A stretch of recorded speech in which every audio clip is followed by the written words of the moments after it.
literature, or in this case, obviously media, so it would be a show or a movie. So obviously in this case, in the context of this convention, it is My Little Pony.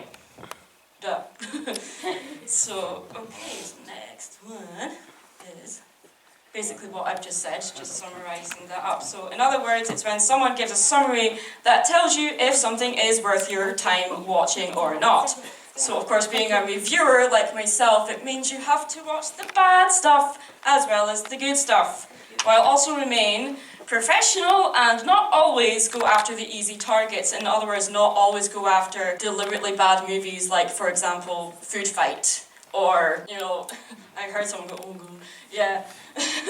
Or just some reviewers online, I'm not bad-mouthing them, but sometimes they do go after the bad targets for the sake of a funny video instead of actually reviewing it. So although reviews can be funny in themselves, but obviously reviews aren't meant to be sketch shows. So you have to have a balance there. You have to be informative as well as entertaining. And biased. And biased, absolutely. So for me, what slide am I on? Identify your genre, purpose, audience, and style. So for me, reviews need to have a reason and a structure. They're not, like I just said, they're not just comedy shows or something that makes fun of a movie or TV episode. They need to look at both the good and the bad. And the rubbish. Sorry? And the rubbish. Yes, absolutely, and the rubbish. And you need to describe what you think it did wrong and explain how you think it can be fixed. And then state whether or not it is worth someone else viewing it. Yeah. And it needs to be specific about the genre and the purpose. And it also needs to know and respect its audience. So in other words, with my content, I try to keep it PG-13 at least, so anyone of any age can watch it and understand or get the gist of what I'm trying to say without sounding like an idiot. Or I don't want to talk down to like people my age. I'm 29, by the way, and then of course I've got people that watch it that are like 10 and under as well, so I need to make sure that it's going to be okay for anyone of any age to watch it. Your reviews also should have their own style, that be in how it is visually portrayed or how the dialogue is delivered. So if you're familiar with mine, I have my avatar, Mad Munchkin. Well, that's the ponified version of Mad Munchkin. Or some people do it face cam, or some people just have a commentary. So, for instance, Anthony C. Does everyone know who that is? Yeah. Anthony C. He's a peach, by the way. He's so sweet. I call him Peach. It's weird. So he does face cam, but he also has his avatar as well sometimes. Or you just have commentary like Mysterious Mr. Enter, who just does voiceover. So there's lots of different ways to do it. You don't have to have a character on screen.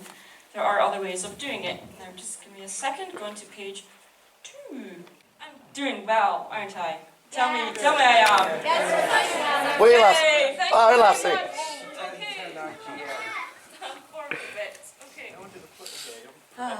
I'm just trying to find my place here.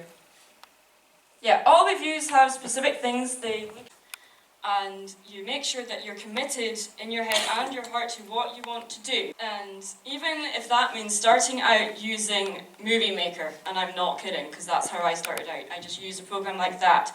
And I believe, I could be wrong, but Mysterious Mr. Enter, I think, still uses Movie Maker.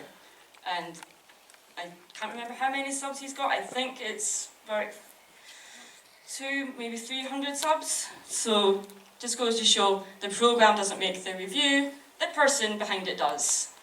Does that make sense? Yeah. Yes? Yeah. Yay! So, like I said, I don't recommend anyone to go and splash out loads of money on programs that are outside of your budget, obviously. There are plenty of free programs that do similar tasks that Sony Vegas and Photoshop does. That's what I've just said already. So here on screen, I'm sorry about the quality, that is terrible. It looks okay on the laptop, but up there it's very dark, so I do apologise. And it's cut off a little bit at the end, but I will tell you what they are. So the first one, can anyone tell me what the first one on the top left is?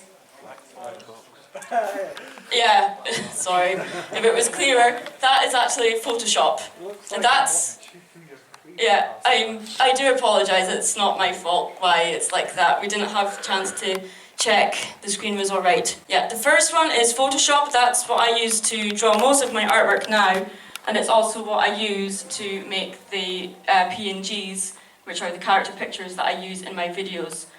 And the program that I use to edit my actual videos is Sony Vegas Pro, like I said earlier. Is the mic too loud? No. Okay, good, because it sounds very loud. Is it okay? Yeah. Sorry. I'll be doing a Q&A at the end of the panel, yeah, but I'll tell you all the cheaper ones after, if that's okay. Now, another program that I use is sometimes when you're collecting video clips, you need to convert them so you can edit them. So I use a program called AVC, which is any video converter. So say you're jumping from a Mac to a PC, you might need to change the format of it. So all the technical mumbo jumbo that is kind of boring, but you have to figure it out and learn as you go. For the actual audio, hopefully you can see what that is. It's Audacity. Yeah. Does anyone know or have used that before? Yeah? Lots of people have. Awesome. Okay. Never heard of Audacity is a fantastic program. One reason only is it's free. Free. Come on, yeah. That's amazing in itself. So I use that to record all my audio, do some editing on it, but most of it is done on Sony Vegas Pro. And the one next to that, which is Bandicam, does anyone know what that program does? Yeah? No? I Maybe? usually play my Minecraft Let's Plays. A lot of people use Bandicam to capture gameplay, yet I use that to capture clips that I need, might it be from movies or TV shows, of course, My Little Pony clips. And then there is one logo next to it. Now you guys can't see it because unfortunately it's cut off at the end. It's a very odd logo. It's a martini with a pineapple next to it. No one would be able to guess what that program is. Now, it's Handbrake. Yes, some people know what that program is. And basically what that does, it condenses your video file for upload. So you're not staring at your computer, drumming your fingers on your desk and waiting for a week for a video to upload. And yeah, it doesn't take that long, I'm exaggerating. Hardware. Again, like I said earlier, you do not need to splash out on an ultra expensive computer that might as well be in NASA or something. You know, any video nowadays especially, it is easier than ever to make a video. So anybody can do it, you know. So even like, you can even just make videos on your phone now. That's how easy it is. Obviously, if you want to do something a little bit more advanced and you want to make some revenue from it, you might need to invest in something a little bit more robust that's going to last a few years, because computers obviously go out of date very quickly. I myself have a custom build. I wish I had a photograph of it here to show you my where I make the videos, but I don't, so I do apologise. The microphone that I use is a Samsung Go mic. Has anyone heard of that mic? Nope. That's good. Good, doing well. Doing really well. It's a standard USB mic. It was about £40. So again, you don't have to splash out on an ultra expensive mic. I do recommend not using a mic that is built into a laptop or not using your phone to record audio. It's well that, and it's quite bad quality, and people will probably stop watching your video if they can't understand what you're saying. But a lot of that is also in how you deliver your dialogue. When I first started out, I was not used to the sound of my voice, so I wasn't very complicated. I was very monotonal. I sounded like Maud Pie. Just like... Oh, there. Yeah. Oh, there. But now it's a bit better. I still need to get better and careful not to slip into my Doric tongue. Really quick, by the way, I've gone off my script now. That's good. Obviously, I'm Scottish. My dialect is Doric. Has anyone seen the film Brave? Yeah. You know young MacGuffin, and he talks gibberish? Yeah. That's not gibberish, that's Doric. That is how we speak up north. So, and if you want to find out what he said, you can come to my table in the vendor hall. Shameless plug there, that was good. Okay, next one. And of course, the most important thing about making anything, might it be a review, painting, song, piece of literature, anything, even making your dinner, the most important thing when you're creating anything is having fun. Yeah? That has to be the most important thing. Because obviously creating anything is a lot of hard work. It's not always easy, but it should always be fun. So, now, fantastic. Now, I'm just going to quickly make sure I've not missed anything before we start the Q&A. Now, please remind me to do the Mad Munchkin Stay Creative thing. Yeah, okay. Before we end. Yeah. Because I will probably forget. Yeah, so one last thing which is quite important. This is going to be painful. Not everyone is going to like your content, nor are you going to become popular overnight. You have to really work hard to be the best that you can, and you are going to get people that are going to be trolls and tell you you're not doing a good job, blah blah blah. Trust me, I've been there, done that, worn the t-shirt. You get told all kinds of stuff to try to stop you from doing it, but honestly, the most important thing is to ignore those idiots because they're just jealous because they never had the motivation to do what you're doing. So it's just people being idiots. So yes, as long as you have fun in what you do the best that you possibly can, and learn as you go, and don't be afraid to ask other reviewers questions. Might it be practical things or theoretical? Most of them are more than happy to give you some help. Now, I'm just going to double check the time to see how much time we've got happen. Okay, next question. I'll come down. Thank you. Just so I hear you. I'm just making sure what time we've got. Okay. What are your outtakes like? Your outtakes. My outtakes, yeah. I deliberately do not upload any bloopers or outtakes. Mainly, there's too many, basically. Most of it is just me screwing up the script, like just saying a word wrong, or slipping into my Doric, or talking too fast. Which, yes, but I don't do that often. But sometimes when I'm recording, especially if it's a script with both Maddie and Mary, like sometimes Maddie will get a line wrong, and then I'll just improvise. Like Mary will be like, "Oh my God, Maddie, you just got a line wrong, you idiot! God." Anyway, no, I don't plan on uploading bloopers at any time. I'm afraid that's for cons only.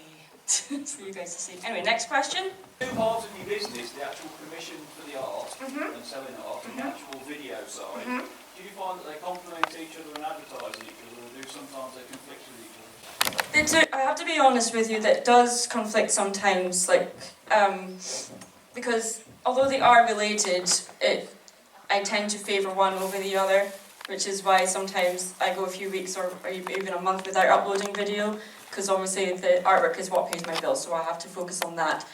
But I do think YouTube is a perfect platform to advertise. It's the easiest thing to share online, you know, so you can share the video to say, yo, I'd make this artwork, buy my stuff, you know. Yeah, you just have to make sure you have a balance there and make sure that you're prioritising yourself properly, basically, yeah. And that takes time. Okay, next question. Yeah, when you're making your videos, what sort of order do you go in? Like, where does it start? What's the process? Will it be recording, then you go through script, and then editing, drawing? That is something I really should have covered in the panel. I think I missed it on the actual script, but what I should have said, most people start off with a script first to decide what they're doing, but I tend to approach each review differently. So sometimes I'll spend ages researching certain themes, or you know, I might spend time just watching an episode or a movie over and over and taking notes, and then I'll do the script, and then I'll get the clips together. Those two things, the script writing and getting the clips, is the most time-consuming process. The editing part of it, if you've been doing it for a while, it kind of almost becomes second nature, so it doesn't take as long. So it depends on how long the review is. For example, a 7-minute long video, which is about the average length of most of my videos, sometimes they can take 2 days, sometimes they can take 3 weeks.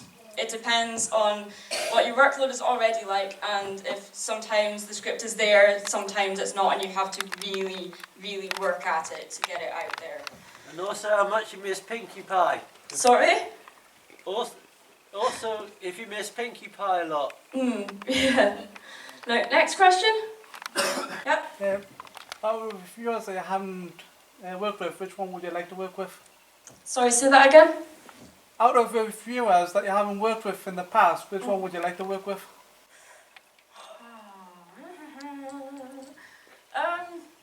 See, I've been very privileged. I've been able to work somehow with most of the MLP reviewers, but not in actual collabs that end up on YouTube. Like sometimes we'll just write scripts together and help each other out. Actual collabs, I'll be doing a video with Lightning Bliss soon. Does anyone know who Lightning Bliss is? Yes. She's the Blue Team Heavy on the TF2. Blue Team? Is she on Blue Team? Yes, of course she is. Thank you for keeping me right. No problem. And then I've also got a collaboration with Toon Critic as well. Does everyone know who Toon Critic is? Yes. Yeah, awesome.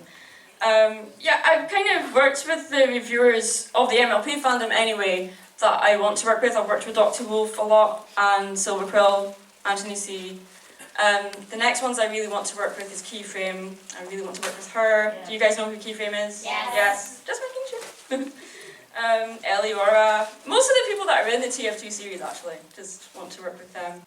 As for reviewers and analysts outside of it, there's only really one that I would like to work with, but I've heard stories that he's quite difficult to work with. Mysterious Mr. Enter, because we're very similar, we're very stoic and very